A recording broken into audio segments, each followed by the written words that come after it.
Hey guys, it's Gino coming at you with a breakdown of five fights. Five fights that I like upon my first look at this upcoming 278 card, Usman versus Edwards.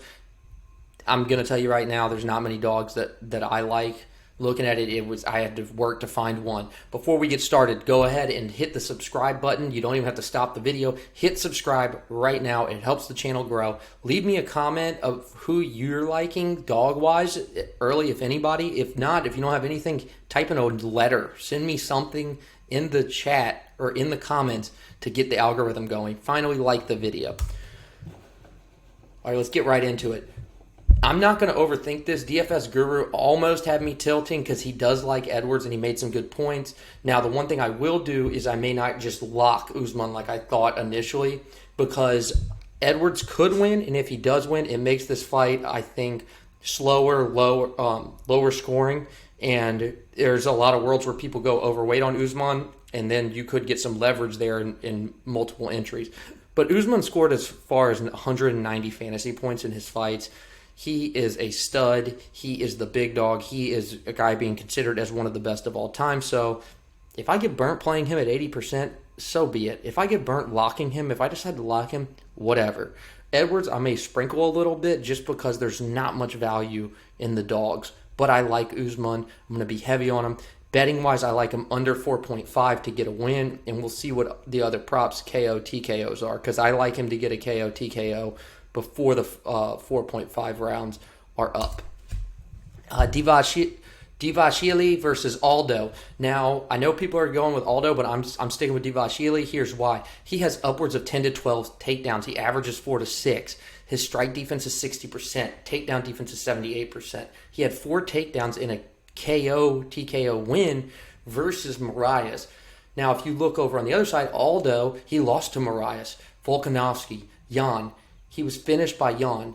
I think Divashili, he could wear him down, get a finish, but even in a decision, if this guy Aldo's durable and he goes to decision, he could get taken down multiple times. But he does have a 90% takedown defense, which could cancel that out. Now, fight-wise, I'm going to go overweight on Divashili. I like Divashili as a decision. I see myself playing him on the money line at minus 125. I think that's a nice little value there.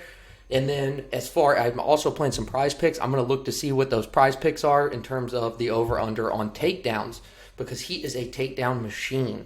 Now, Aldo, I'm going to have lower ownership of him. I don't know where I'm going to be at for sure, because this $8,200, $8,000 fight, this could be a fight where I go all in on because I like the pricing. Now, Tyson Pedro versus Harry Hunsucker. Hunsucker sucks. Plain and simple. Pedro is going to maul him more than likely, and he may get him done too quick to be optimal, and he's 9,500. Now, the one thing I'm going to say, everybody could go to Usman. Everybody. Because he's the stud. He's the big dog. Pedro's 9,500, not an appealing price. If I can get some leverage there, I could see myself going overweight on him and pivoting some of that ownership on Usman, or I'm not talking about him today, but the Romanov play, I could see myself pivoting to that. I'm going to wait to see what the submission prop is on Pedro, because I could see that paying off very well. But it's going to be Pedro or pass here. Paulo Costa versus Rockhold. Now, Rockhold hasn't fought since 2017. Now, he could have improved over that time, but he's fighting a Costa who's coming off 2 straight losses to Vettori and Adesanya. Before that, he had 10 straight wins, 9 KO, TKO wins. He is looking good for a bounce back here, and his last fight was October, gave himself some time to recover. I follow him on Twitter, and then you see the content he's putting out in terms of training. He looks to be in great shape, and I like him to get it done here. He has an 80% takedown defense, so I don't think Rockhold has much for him. I'm going to be heavily invested in the fight, though, with a lean towards Costa, maybe field at Rockhold.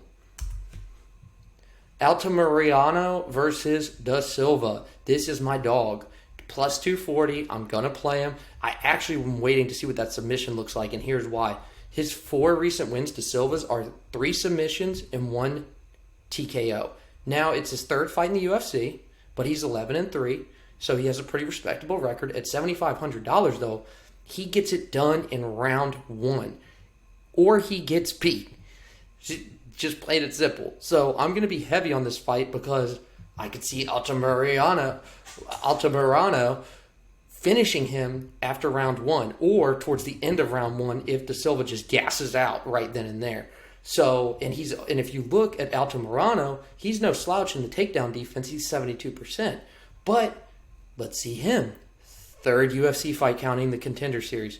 These guys are pretty evenly matched. I'm going to go with the value at 7,500 for DraftKings. And I'm going to look at that Da Silva submission. I also like him as a straight-up moneyline bet. I think there's some value there at plus 240. All right, guys. Hey, so that is it for the first look breakdown. Those are 5 fights that I'm liking just off the first look. I'm going to have more numbers, have more lines. I'm going to have more film that I've studied. And I will get you the full card breakdown before the end of the week. In the meantime, hit me up on Twitter at TheRealGC9. If not, go into the DFS Army. The website is in the description. And my promo code is DFLGino. You'll get 10% off every month. And right now, the first month is free. So look into that if you want to talk to me there, because our Discord's great. We're always talking MMA. I'm going to be in there tonight talking to the guys and seeing what they have to say about the fights, and it gives you a nice little edge. All right, guys. Hey, I look forward to it. This should be a fun card. Should be interesting, but I do see the chalk hitting.